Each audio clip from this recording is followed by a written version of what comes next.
To this week's guest, Parag Khanna, the modern era resembles the Middle Ages, with Asian empires, Western militaries, Middle Eastern sheikdoms, magnetic city-states, multinational commercial powers, transnational elites, and religious zealots all playing roles, and roles potentially more meaningful in many cases than those played by nation-states. Just as that initial dark age ended with the Renaissance, Khanna believes that a new enlightened age could emerge from today's dangerous chaos.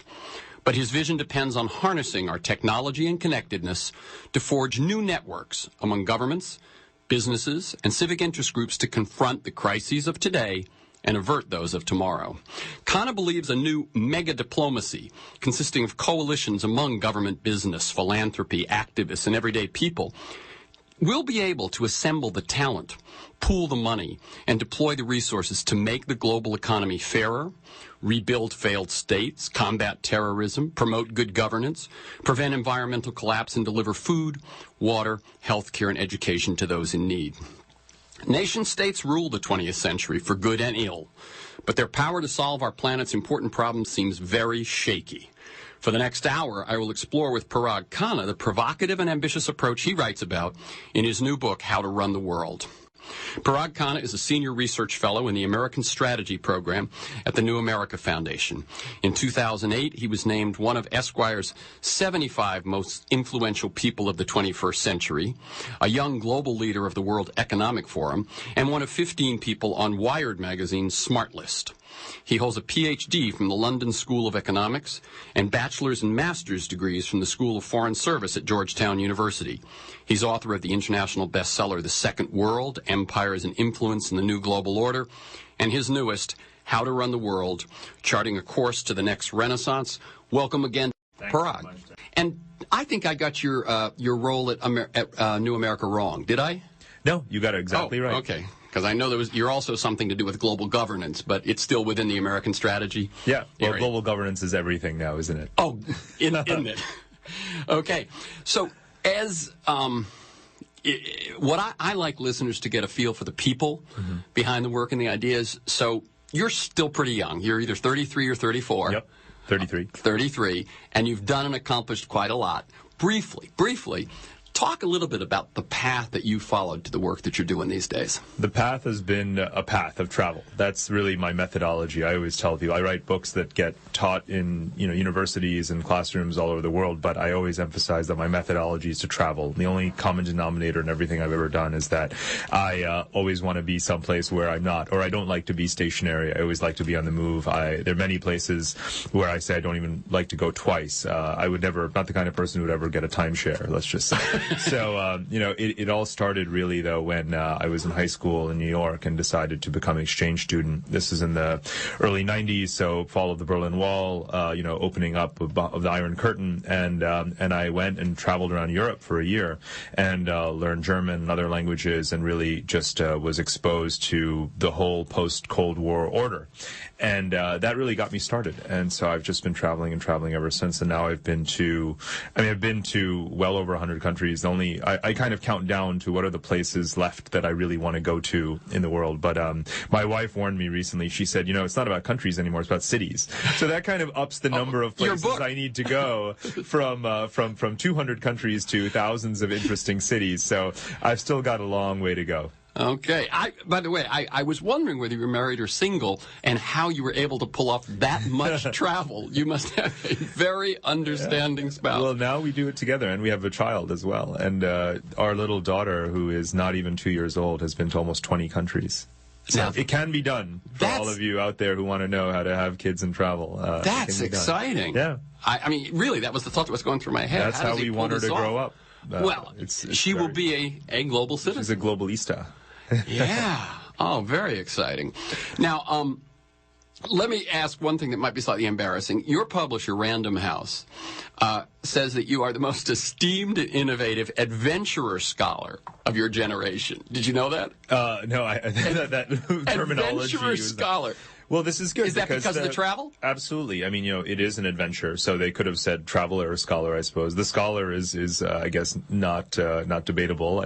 Or maybe it is. I don't know. But adventure, yes, I love it. I've worked for the U.S. military in Iraq and Afghanistan and traveled around a lot of dangerous places. I've done a lot of physical adventures. And you've climbed mountains and... I have, yeah, any number of 20,000 foot peaks. And this summer I drove from London to Mongolia, about 8,000 miles in an old beat-up ambulance for a charity event, a charity race. And that was an amazing adventure as well. So I do love to see the world. So you don't poo-poo it. You say that's better. I mean, you're lucky enough to do it. It is the only way. I mean, so many of the arguments from my last book that contradict conventional wisdom about for example, is India really a superpower? What about Russia and these kinds of things? You could never make the arguments that I make about those places without really going and seeing just what life is like on the ground. Particularly Russia was reinforced to me this summer when crossing Siberia in this old ambulance and seeing all of the boarded up villages and just how dilapidated the country is. So anytime I see a magazine cover that says the new Cold War is back and Russia is resurgent, I just have to laugh because those people have just not been there. Right. Yeah. That is so in a magazine. Yeah. Totally. I also want to ask one question, which I sometimes, as I'm preparing for an interview, I think of some of these big questions about how someone works and so on, and then they end up falling off at the end, right? Mm-hmm. So I'm going to throw this one in. How do you arrive at a book? And what I mean by that is you look at huge amounts of information, analysis, experience, travel, all of this from all over the place, as we've shown, literally as well as figuratively. When do you go, I think there's a theme here. How does that happen? Well, the theme comes way before the idea to turn the theme into a book, and in that sense, I come at it from an intellectual or scholarly standpoint, where I say there's a academic debate or there's a conventional wisdom in the world about America being the sole superpower, for example, just to use my first book as an example, where I'm, in the corridors of power in Washington, I'm at the Brookings Institution, and everyone just assumes that this unipolarity and American dominance in the world will continue. I'm saying this simply is not correct. How is it then that I have this stack of books on my desk about China as an emerging power? And then there's a smaller stack, but there's a whole set of books about the European Union, presenting the real true model for the future as this transnational, supranational kind of entity. This can't be correct. So I said, I'm going to set off, I'm going to travel to the places where those decisions are being made as to who's going to lead the future, and I'm going to talk to people. And so that's how that concept crystallized. For this one, for How to Run the World, it's been in the works in my mind since even before Second World was, because this global governance question that, this term that you mentioned earlier about how do we run the world? Diplomacy. What is the structure of diplomacy? Is it easy enough to say, let's just go to the United Nations and they'll solve the problems? Or count on Obama now that he's president and America will be welcome as a leader around the world again. Is that really going to stabilize our world? Is it going to make it a better place, which is the point of your program? And my answer was most definitely no. It's far too simple. Silver bullets. This book got started because I hate silver bullets because they never work. And you hear about these silver bullets all the time. What's the most recent one? The G20, right? We have the G20. The financial crisis is solved. World economic stability will return. There'll be growth and, so forth. Again, nonsense. And now you have people saying, well, let's have the G20 do climate change. And they'll solve the Iranian nuclear program, too. They'll probably bring peace to Palestine as well. It will not happen. So what really motivates me is this almost this visceral quest to get people to accept complexity. So one of the things I point out here is it's not about China replacing America. The Asian century is another phrase that you can't help but see on every billboard practically. It's not true. The Atlantic and the Pacific, America and China, East and West, we're all going to coexist. It's going to be a complicated world. And then on top of that, you've got your cities, your corporations, your religious groups, your NGOs, your philanthropists, your activists, your universities, you name it. Everyone is a diplomat. Everyone has a role in this incredibly complicated sort of ecosystem of global governance. And this is the book, I think, that kind of steps ahead of the others and says, accept this complexity for what it is. I want to embarrass people to no longer accept silver bullets when they hear them. And I think that is kind of the educative function. Very good. I tell you, one thing that's interesting is, you mentioned what the show is about and so on. And it seems to me that in almost every area I look at, one of the lessons or one of the things that the kinds of ideas and people I'm gravitating towards are the ones who say it's not that simple. Right. You know, whether it's education or health or environment or anything. And what we know is that it's easier for scholars if you pretend it's simple. Yeah. It's easier for writers, and it's easier for politicians, for the public, for voters. Yeah. It's so easy to make it easy, but it always fails. Yeah. I want to talk just a little bit more about the second world, okay? For those who are not familiar, you sort of introduced the idea that people had been talking about unipolar or U.S.-China, that sort of thing. And you really said that it's more complex than that. What is the big message of the second world? Well, the second world countries are those 40 or 50 countries that are what a lot of people call emerging markets. And so when you're talking about Brazil or Russia or Saudi Arabia, Iran, Indonesia, India, all these places that are popping up in the news because they've got the oil, they've got the sovereign wealth funds, you know, all of these things that are reshaping our global economy. They've got the high growth, the resources. So I decided I would travel through all of those countries, 40 or 50 of them, and profile them in this book and do what I call geopolitical psychoanalysis. What is it like to think like one of these places, to go and spend time there? If they were being wooed by America with promises of weapons, or wooed by Europe with promises of aid, or wooed by China with promises of financing and trade, who would they decide to ally with in a kind of neutral playing field, or what I called in that book the geopolitical marketplace? And that's, let's face it, that's exactly how the world has become ever more. Every day of the week we see it more and more. We see the relationships and the deals being cut between China and Saudi Arabia. I thought Saudi Arabia was America's loyal ally. Oops, right? I mean, look where the oil is going now. Look where they're buying the weapons from now. We think of Pakistan today as, you know, that's America's ally in the war on terror. Well, let's see, you know, where is their aid money coming from by and large? Who's building their infrastructure? What about Africa, right? I mean, look at China and Africa. So I went to all these places over the course of 2005, 2006, 2007, and I started to kind of paint this picture of this changing psychological world order. And basically, it's a world where everyone is out for themselves. And this new book is almost an extension of that, saying that's not just every country that's out for itself. It's every company. It's every NGO. They're doing whatever they want. Everyone has their own foreign policy. Bono has his own foreign policy. The One campaign. You know, he advertises in The Economist saying, I need a foreign policy advisor. You know, people rush to that job. I bet. So, you know, what I want is for all you Model UN players out there in high school and college and beyond, you know, this is saying, let's move beyond Model UN. You need a simulation in which when you sign up to play a role, you can be Gazprom, you can be Royal Dutch Shell, you can be Osama bin Laden, you can be Bill Gates, you can be Bono, whatever the case may be. Not just, I represent the President of the United States and I represent the Premier of China. The world is, again, like way more complicated than that. Yeah. Have any things that you were thinking in that book, it sounds like most of your experience since then has been confirmed.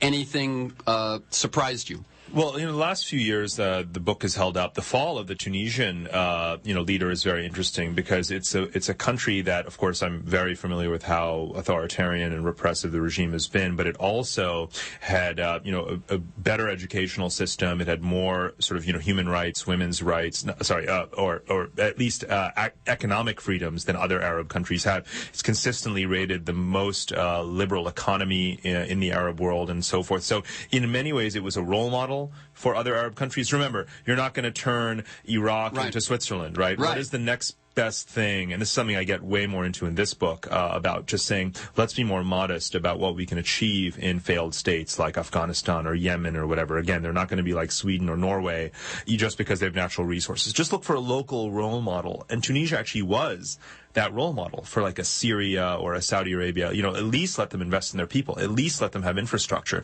At least bring in some technology. And Tunisia actually did those things. So the fall of that government is interesting because I certainly never bought into the myth, but I said, let's at least copy these few things. But maybe the hope is that Tunisia will do a better job and be more democratic in the next few weeks, months, and years. Let's see what happens. But it's a very exciting development. Now, it's interesting because as I'm listening to you, I'm saying, well, we're looking for what are the lessons of Tunisia. But if I'm an autocratic regime in the Middle East, And I'm looking for one of the lessons of Tunisia. Might I take the other lesson? That's what they get for. But no, that's what they get for liberalizing. Well, no, it's not what they get for liberalizing. It's because they were corrupt. I mean, liberalism, freedom is to be expected. You're not going to get any special brownie points for giving your people basic human rights. They expect it and they deserve it. But for being as corrupt as they were, as the WikiLeaks cable revealed, and let's remember, part of this has its origin in the part US. of this overthrow actually can be linked back to WikiLeaks from an American ally. Exactly, so the overthrow of an American ally. Well, explain what was discovered in the WikiLeaks for those who aren't aware. So I mean, one of the American ambassador's cables regarding the Ben Ali regime in Tunisia pointed to just how profligate and corrupt and self-aggrandizing they were financially and real estate and other sorts of things. And the publication of that and the way in which Al Jazeera played it up as well for the whole Arab world to understand and see in their own language really together helped to fuel the protests on the street. And they kind of like Ukraine in 2004, 2005 and other countries, when the people just won't go away, eventually the police forces, security services are going to back down and they're going to say, you know what, this isn't worth it. And it's the tipping point. So we're really, it's early days yet, but we know from the reporting that we're seeing that governments all over the region, especially Egypt, which should be scared anyway, but is very scared now. I think it's a beautiful thing. I really do. Very good. So I did want to get to Tunisia, and also let's just so it doesn't get lost as we get into the conversation. What about what just happened in Sudan? Right, absolutely. And this is a big theme in this new book as well, is, when we say the world and the state, we assume that all governments are sovereign and coherent and unified, even though ours really isn't either, but let alone the Western world and the crises of governance that you have in Europe. But so why would you assume that Sudan is current? And what most of the world is, there are 200 countries in the world. Most of the countries in the world are post-colonial countries. And most of the post-colonial countries in the world are failing, or falling apart kinds of states. And as you point out, their failure is in some sense in their origin. Absolutely. They were they didn't arise out of something on the ground. They were set by folks in Geneva. Yeah. When people say failed state, it's like, oh, these are countries that because the Soviet Union isn't propping them up anymore, or we're not, they're collapsing. No, this was really built into their DNA, because when these countries were born in the 50s and 60s out of the wreckage of European empires after World War II, in the last 3 generations since then, they've been failing. They've been failing every day. They haven't built new infrastructure. They haven't created a national ethos. Overpopulation has absolutely gripped these countries. Some populations tripling, quadrupling in over a 30, 40-year period with no capacity to manage it. And immense amounts of corruption by very, very again, self-serving leaders. So this goes to the Congo and Mobutu Sese Seko, and then Sudan. And a lot of these countries were also constructed wrong. The borders were made in haste, and like in Sudan, you've got the Arab North and then the Black African South forced into one country. And these are enormous countries. Sudan is much larger than California, and it's the second largest country in Africa behind Congo, and they're almost equal size. So it's remarkable that these countries have held together this long at all. So specifically, how did when I wasn't following Sudan closely. When I first saw this vote is going to be taken, I thought, that's so civil, so rational. How did something like that happen? This referendum has been in the works for years, and it really is a great example of good diplomacy, because it's the U.S., it's the EU, it's the United Nations, it's the African Union, it's all of these different players getting together and pressuring the Sudanese regime piece by piece by piece to set the date for, to respect the outcome of, and to allow freely the process of this referendum to take place such that South Sudan could vote for its own independence, which it's assuredly going to do. And it's a role model, because if you think about it, we have this phobia about creating new states. We're like, Yugoslavia, it's going to be ugly, it's going to be genocidal, or the partition of South Asia, India and Pakistan, right? Millions of people. My father was a refugee from that partition. So, we have this phobia. However, if you don't allow these new countries to be born, you'll continue to have this, what I call cartographic stress. The military-industrial complex around the world is very much built around border conflicts. And if you didn't have border wars, why would you need all the armies? Why would you need the Air Force? Why would you need the bombs? Why would you need the tanks? Here you're creating a case. Yes, of course, independent countries are going to have their own armed forces. But what I find, if you look at the history of Europe, for example, only after centuries of bloody conflict in which every tribe, every people got their their own country, they eliminated the borders, right? The European Union. Yeah. The European Union has no borders. Comes out of World War II and finally says 2 of those wars in that period is enough. We're a modern world and we'll find a new way. So now we've got South Sudan. It's not done yet. Obviously, we're not out of the woods, but it looks like it's going to be good. And that then it becomes a role model for Kurdistan, for Palestine, for other parts of the world, other peoples that truly deserve their own independent states that have been subjugated for millennia in the case of the Kurds, literally 3,000 years of being subdued by Turks, by Persians, by Arabs, right? They need to have their own country. That's the only way. So only if you're conservative or if you're a coward, I would say, would you be opposed to the eventual independence of a Kurdistan state. So I think that if South Sudan goes well, it might start to just increase the appetite. Let me ask you, you said that the referendum in Sudan, about South Sudan, has been in the works for years. Are these other places that you think where they would do well, are they in the works or Well, let's just take Palestine. I mean, how many Rose Garden ceremonies have we had about that one, right? How many Nobel Prizes have we given out prior to peace?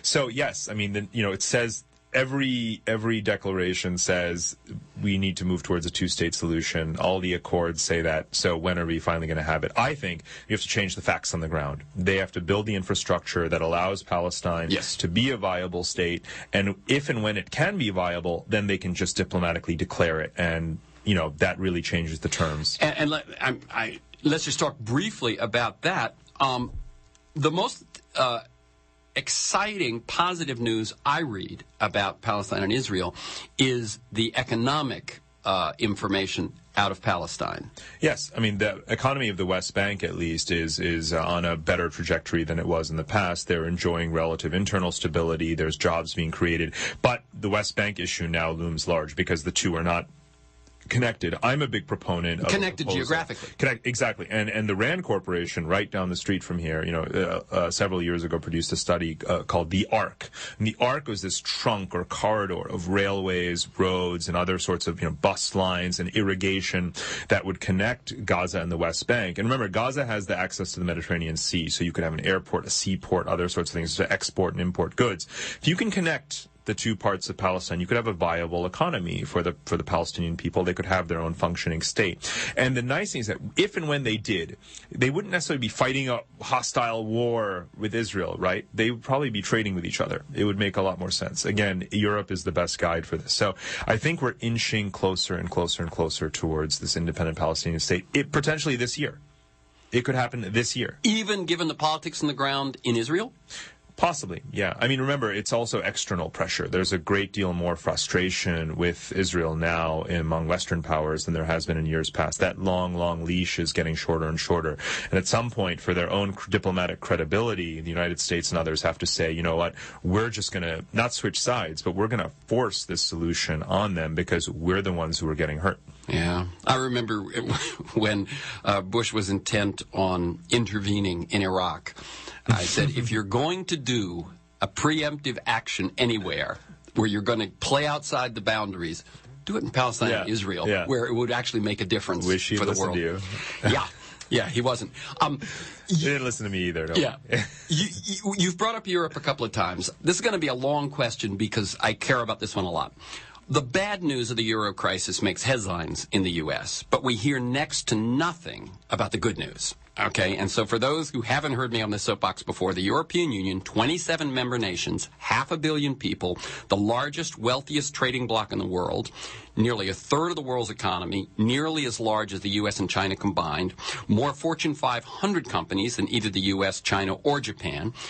European nations spend far less than the U.S. for universal health care rated by the World Health Organization best in the world, twice as energy efficient as the U.S., an ecological footprint half the size of the U.S. for the same standard of living, and before the recession, Americans were working nearly 400 more hours per year than Germans. So I've done interviews this year with Stephen Hill on Europe's Promise, colleague of mine, colleague of yours at New America, and Tom Gagan.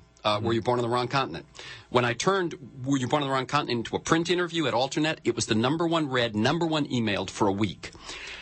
I am supremely frustrated by the ignorance of Americans about other models, other successful models for how to do democracy, how to do capitalism, and so on. And if we don't know them, who do we know? Because we came from there. At least many of us did. Look, I mean, everything you said right out of Steve Hill's book, right out of my Second World book, where I treat the European Union as a superpower. Mine was the first book to do that and say European Union really is a geopolitical heavyweight because of its economic power, because of the attractiveness of its model. All of those things are actually still true. First of all, we just love to badmouth and poo-poo, whoever it is, in this case the Europeans, as if we don't have our own problems. Greece is, as people know, probably the size of Alabama or something in terms of economic weight. It's not exactly going to bring down the European Union. The contrast there is the shape that California's economy is in, and California is a significant piece of the U.S. Greece, a minor piece, 2% versus 20%. There's one thing that I wrote very clearly, which I think will resonate. You could not pay a German person to move to the United States of America. The quality of life in Germany, a large industrialized country. We're not talking. I mean, it's an unfair comparison to say, oh look, Norwegians live better than Americans. That's a small country. Germany has 85 million people. It's a very big country. And it is industrial depending power. On currency, the largest exporter. It's either the largest exporter or number two. Right. With 85 million versus us with 340. Yeah. The median German, not the average German, but probably that as well. But the median German lives so much better than the median American. It would be a massive step backwards for any one of them to move to the United States of America. You've said it. I've said it. The statistics bear it out. What do you think? This is the thing that where I get on my soapbox. Is how are we in this country, even progressives who say what we're doing isn't working, so pathologically unable to look across the ocean and see these models and begin to move for them? What do you think it is in our culture? Well, I mean, whatever it is we're finally doing. Well, obviously it's our sense of exceptionalism has got to be part of it. The general ignorance of the rest of the world, because we are a gigantic country, we are a world unto ourselves. And by the way, I always defend that when people say, "Oh, look, only 1/3 of Americans have passports." It's like, look, that's a silly statistic. America is a humongous country. You could spend your whole life and never really see all of America. So America is an amazing, vast, great empire, wilderness unto itself. You don't have to have a passport. You really don't have to leave America to be a cultured person. That's not the metric to be used. Very good. Yeah. But in our politics, in our economic system, that's where it's a level playing field around the world today. There's a reason why people are saying there's a China model, there's a Europe model, there's an India model. I don't think there's really a good India model, but there are these other ways to go about economic management, and that's a technocratic issue. We need to be open to what people are experimenting with around the world, about whether it's tax systems, whether it's healthcare, whether it's service delivery, all these infrastructure. There's really good data around all this. To ignore it is to be myopic. And you were about to say, as you began that you think it's shifting. Yes, I do, because of the financial crisis, obviously. Because, look, we've bailed out our largest industries. We've done what Europeans do. We are subsidizing major companies, right? We're moving towards universal health care. Of course, it's nothing new for Europeans. They've had it for a long time. So, of course, we are actually becoming more European, right? Like it or not, it's absolutely irrelevant what your opinion is. The facts are we are spending money in ways that Europeans do. We're learning to copy elements of their models that have made them places that have less inequality than we have. Our level of income inequality is like very poor African countries. Theirs is not.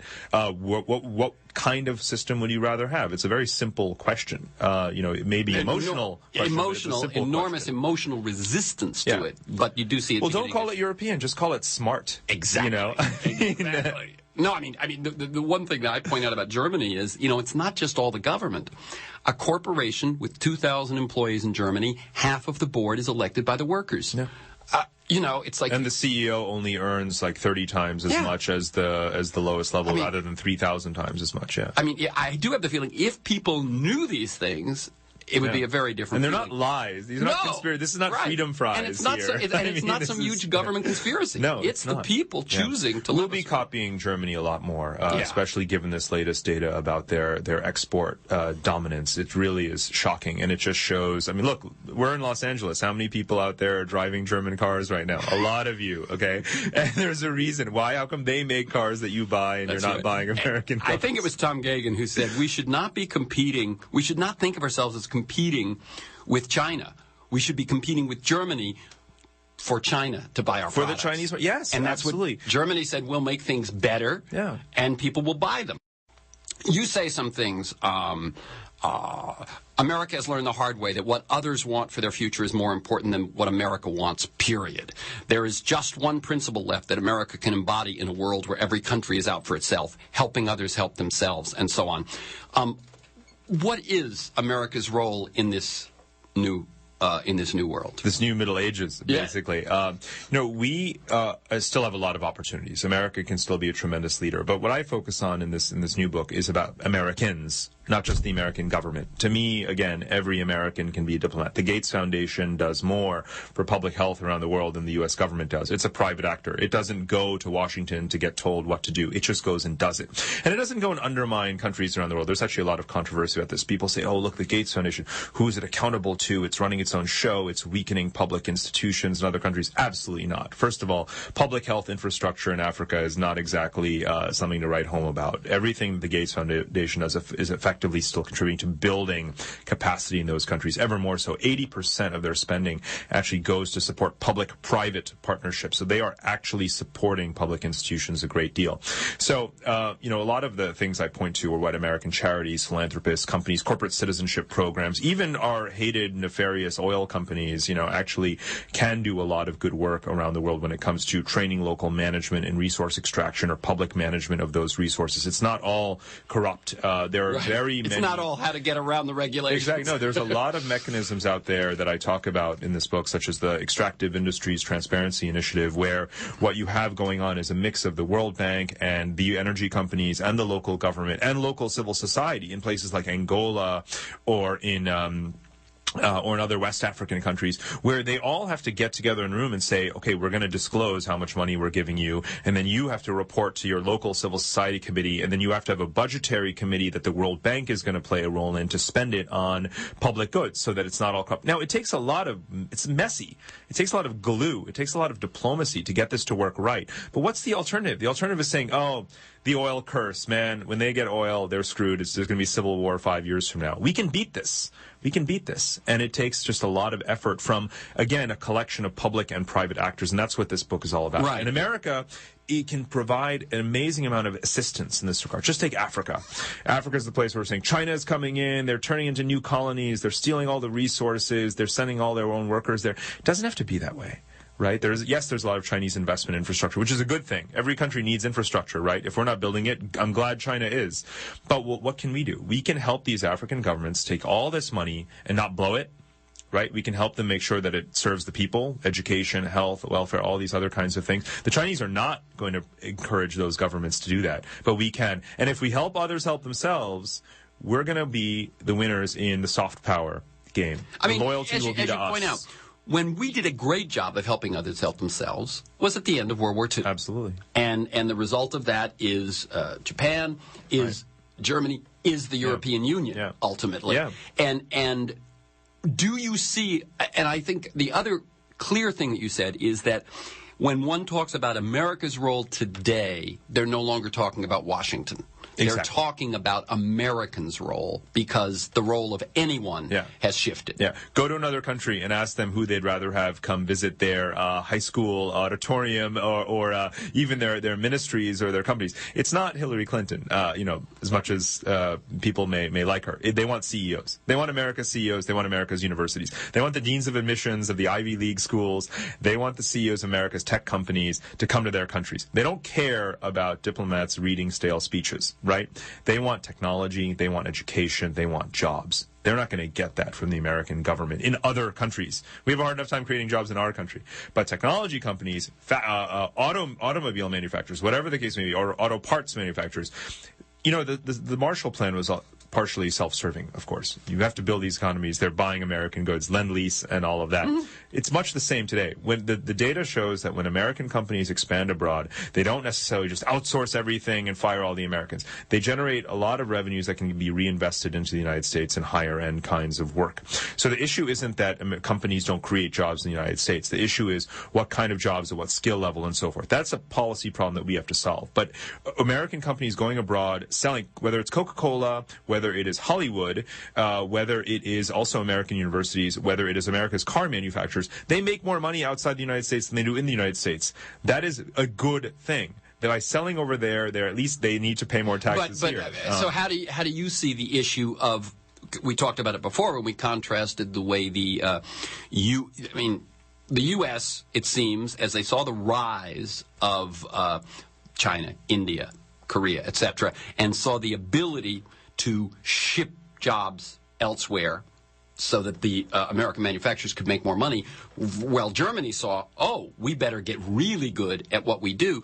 How do you solve that problem? Because we have, I see this as not just, I really don't look at it as a problem between us and China, but as a problem between us and ourselves, or us and a country like Germany.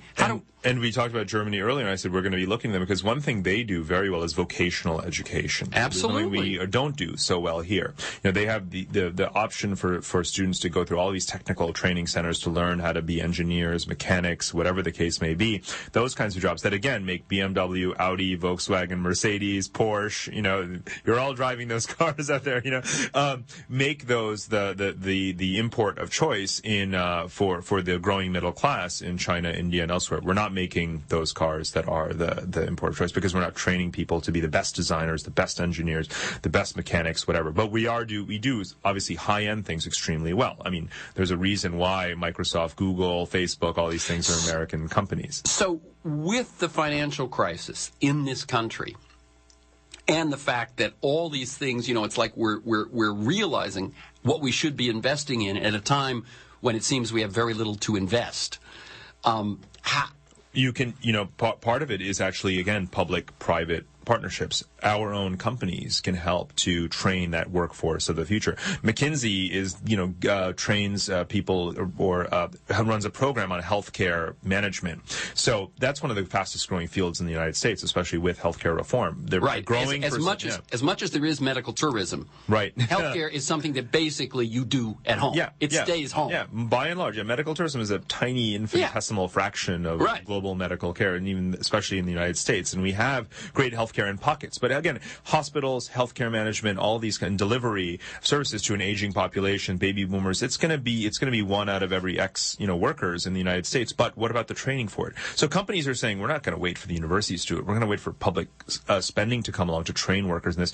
We can actually sell this as a service at a lower cost, efficiently, certificates, that 1-year programs, those types of things, and get workers trained in those areas, and they'll get jobs in those areas. So don't wait for the government to do this. As I think about it, the two things you've mentioned were training and education, and healthcare. The high-end technical skills. Again, two industries that have to stay here. Yes, absolutely. So which is why I'm ultimately optimistic. Say all is not lost here for America, because also, what language do we speak? Right, the world is learning this language. Right, as many people out there have kids who have a Chinese nanny on the side. You still have to know English in this world, and a lot of people, whether you're in the Midwest or you're on the coast, you can actually be working around the clock doing website development and all of these sort of language services and training services for companies all over the world, and that too will bring profits. So we can people will outsource to us their need to do things in English to some degree. So that's a funny we need to be really creative, obviously, but we can't just sit there and wait for the Obama administration that doesn't have the money, the Congress that doesn't have the money, the budget that just isn't there, to create some national re-education program. Remember, this has been promised since the 2004 election. John Edwards, John Kerry, everyone was talking about worker retraining. Where is that worker retraining? Go out, find a company to sponsor it. So if you have hope and you look at the bankruptcy of the states and the deficits of the federal government, it's really going to come from these partnerships. Is it happening? It's happening in many places. I gave a couple of examples earlier of how it's happening here as well, and McKinsey on right, healthcare. Exactly, yeah. And I think those sorts of things will crop up. It's worth looking at what wealthy philanthropists are doing in other parts of the world as well. The Indian industrial moguls, whether it's Wipro or Infosys, these companies, they've founded their own universities. Right on the campuses of their companies are also these training academies where thousands of people are graduating every single year with a precise skill set that is usable visible in the global economy for the next 10, 15, 20 years, they're going to have jobs, right? So we need to make sure that we do exactly the same thing. Okay, I'm Terrence McNally. I'm speaking with Parag Khanna. We're talking about the ideas in his new book, How to Run the World. You can learn more at paragkhanna.com. We've gone over it very quickly, but let me give you a moment to talk about what you mean by you say there's only one way to run the world, with diplomacy, and then you coin a term, mega diplomacy. Yeah. What is that? Diplomacy is the one-word answer to how to run the world. It is the process by which we run management, right? Diplomacy is the system of global management, and it's broken. It's broken because we have just centralized institutions like the United Nations or the World Bank or the IMF. We don't have the mechanisms that actually decentralize resources, that allow people to help themselves, that help people help themselves, to allow people to live their own lives and build their own community or national level kind of strength. So what I'm pursuing in this book is a new diplomatic system, basically. And, again, I challenge anyone to come up with a better one-word answer, because force doesn't work. I think we just learned that, right? Conquest isn't exactly the answer to running the world. Again, it's a process. What process? Right now, we just have crisis management, right? That's right. Crisis here, a financial crisis, a failed states crisis, Iraq crisis, natural disasters. That's not a process. Diplomacy is the process. Diplomacy is the system that we need to rebuild. That includes everyone, not just governments, because again, most of the governments of the world don't have the capacity to run themselves, let alone be influential players outside their own borders. So I'm looking for a system that harnesses the resources of the private sector, of civil society, and of governments. I never make either-or arguments. I don't say the state is gone, rise of the corporations. It's all at the same time. What we need is to harness these resources. And I'm optimistic because the more players there are in diplomacy, the more resources are being put on the table. We have to assume that if there were no Microsoft, Google, Facebook, General Motors, whatever, out there creating jobs and building products, well, then we just have governments, and we'd have a lot more problems already than we have now. So obviously the resources that governments alone provide are insufficient to solve the world's problems. Mm-hmm. And let me go to a couple of things that I think would be retorts to what you're saying, which is that in America we can see with Citizens United the growing, terribly expanding power of corporations over government, of government doing the bidding of corporations and so on, of the political process being undermined because it's now become, a game that's run by big money. How does what you're talking about not fall prey to that sort of thing? Well, look, again, it can't be a civil war between the public and the private sector, and we learned this with the financial crisis. No one wanted to see the entire financial system of the United States and the private banks actually collapse. And the way in which it was resuscitated, actually, the very explicit acronym for the bailout was the PPIP, the Public-Private Investment Program. And that allowed banks to buy into and citizens to buy into the bailout of these companies and then reap part of the reward and the profits from it. What are the things that we have to do in this economy? We have to innovate, clean technology, whatever the case may be, spreading broadband internet access around the country, infrastructure, all of these things that we need in this country. Who's actually going to do it? Are you going to become, if you're a construction worker, you're going to be working, you're going to be a construction worker for Uncle Sam? No. You need companies to do a lot of this stuff. So we need much more public-private types of vehicles to get these things done. So this either-or turf war isn't really going to work. So how's it going to end?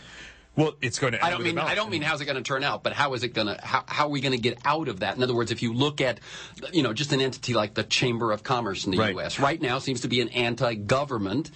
I talk about the example of the railroads in the United States, right? The charter companies that were built, where serving the state, providing public functions, building public infrastructure was a privilege to have gotten these, and this is how the Carnegies and others. And the original definition of a corporation was a corporation arose at the pleasure of the sovereign, which in America is the people, and was here to do a specific public good and then go out of existence. Well, we're not going to go back to that. We're not going out of business, but if you look at countries like India already, which is very weak in infrastructure, and whose government doesn't have a lot of credibility nor a lot of money and is very corrupt, what they've had to do is actually to create these public-private vehicles and say, you major industrialists, cash rich with technology and with manpower, will you accept a certain lower than, huge market profit, ripping off the government rate of return to build infrastructure in this country and to bring in foreign investment to do it as well? So what's the proposal that's in the Senate right now? The National Infrastructure Bank, right? Again, drawing on as much investment as you can from the global private sector and other governments to issue municipal bonds, these kinds, so that we can build our infrastructure. That's how it's got to end. And that's how it should go. This idea of publicly earmarked sort of banks. Yeah. I think North Dakota is the only state that has one. Is that right? Yeah. And they've done very well in this crisis. Yeah. How about utilities? Utilities in certain states, like Florida and others, that are actually drawing investment in so they can invest in clean technology, solar power, wind power, and so forth, and deploy these through their utility grids and things like this, and actually refunding certain costs to citizens who generate power through these things. So this kind of public-private cooperation can have a lot of good, and it can be financially beneficial as well. God, it just seems so challenging. Also, one of the other things, you actually have a chapter called The New Colonialism. Yeah. It's provocative, if not inflammatory word. And I'll just pull one quote from that, and then I want you to talk about that. Ultimately, the removal of tyrants should come from and be owned by the country's own citizenry. Until popular uprisings can overcome police states and cults of personality, progressive interventionists will have to continue to be guileful and even play God in the name of saving people from their leaders. Now, having seen our adventures, most recently in Iraq and Afghanistan, this sounds like dangerous stuff. Well, progressive, I remember I say progressive interventionists, right? And what we did in Iraq was more than just remove a bad leader, right? That's what we kind of probably should have done back in 1991. But it's what comes next. Did we need to occupy the country? Did we need to set up our own governance where we have a viceroy running the country? Probably not. That's not what I call helping others help themselves. So Iraq is not the argument against what I'm saying about new public-private coalitions that can help build failed states. People power is like Tunisia. I'm talking about the removal of. In other words, how does one influence the removal of? And what you're saying is that in many of these states, that will make a huge difference. Yeah, it absolutely will. Because very often the log jam, the corruption is really starts. Omar Bashir in Sudan, Mugabe in Zimbabwe, the Kim Jong-il regime, the Ivory Coast. I'm talking about assassinations. Let's be perfectly clear. And there's a section of the chapter that you're talking about that's explicitly about assassinations. And I say there's certain people whose grip on power and whose subjugation of the population is so severe and so immoral that we can either let them hold on for literally years and years and years to come, or we can find creative ways, potentially by assassinating them, to unleash a new dynamic in the country so that the people might be able to take control again. So yes, that is exactly what I'm talking about. That is what you're talking about. I like the end result, but so who has the moral authority? Who is in your recommendation, who is performing those assassinations? Well, first of all, we do have indictments against sitting heads of state like Omar Bashir of Sudan because of the Darfur genocide and other sorts of things. So there's a global legal justification for these kinds of things. The only question is, are we willing to execute on it? Pardon the pun. This is done by a variety of ways. We have had multinational peacekeeping forces backed by NATO hunting for warlords in Uganda and in Congo, for example. They have been out to kill these warlords who've been massacring people. So that legal justification is there, and we're already trying to do it. So at the end of the day, whether the trigger puller is someone from the U.S. military or some international force is kind of less important than, it's just who has access, who can get the closest. But there are other things to undermine a regime. I don't know if we work hard enough at it because it seems so tedious in a way and so slow. And I think it goes very, very much back to the very first thing we said, which was about complexity versus simplicity. Yeah. It seems to me that we tend to continue to deal with the tyrant, the devil we know, rather than... Whereas we could be bribing military officers, trying to flood cell phones and things into the country, trying to get smuggled goods across the borders. And who's the we in that? Is it the U.S. or is it... It's NGOs too. There's quite a few NGOs who are very active in this regard. And it's the major players that you know of, human rights organizations and so forth. So sunshine and transparency and publicity is not is a piece of it, but not enough. It's not enough at the end of the day. If there is a tyrant, whether it is the president of Uzbekistan or Belarus or other sorts of places, I'm not saying that we should be these particular gentlemen should be killed. I'm not playing God myself here.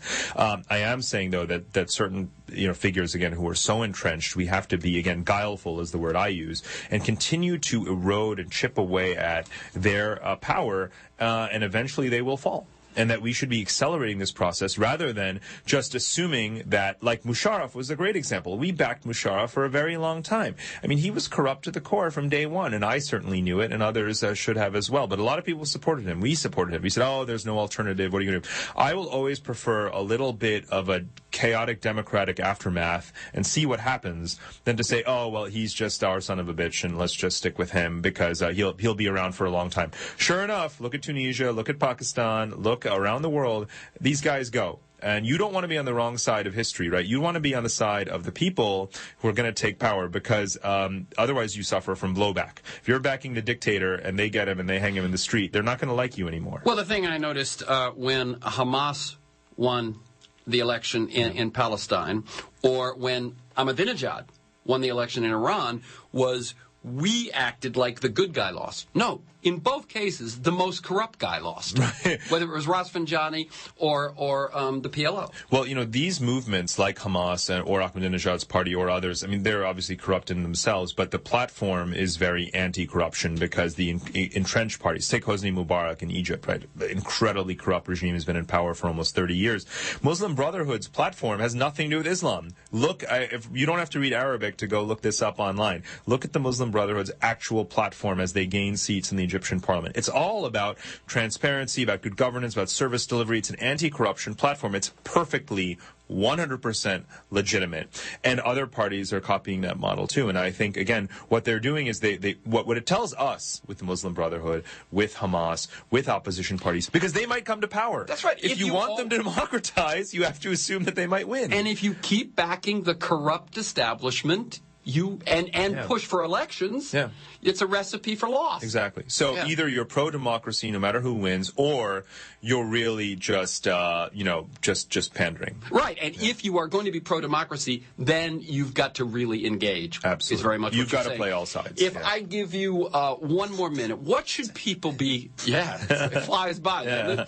What should people be paying attention to? What should they be looking at that they're not? I think we're here in California. Look at how California has a progressive approach towards emissions and things like this for automobiles and the climate policy in general. There is at the local level very important ways to influence the global level. Look at Kiva and other websites where you can donate resources to important causes around the world and help start businesses around the world. You can even buy equity in these businesses. You can even invest in them through pension funds by convincing your employer to put a greater share of their pension funds into emerging markets and developing countries. There's so many things, amazingly, that each individual can do. Business school students take time out to make business plans for small companies in Africa and in South Asia. You can do this. You can voluntarily. Well, one thing that I was struck by in the book, How to Run the World, several times you speak to the reader and you say, when I say mega diplomacy and I say it's about, not just the government, I mean you. I mean you. Yeah. Okay, we'll leave it at that. The book, again, is How to Run the World, Charting a Course to the Next Renaissance.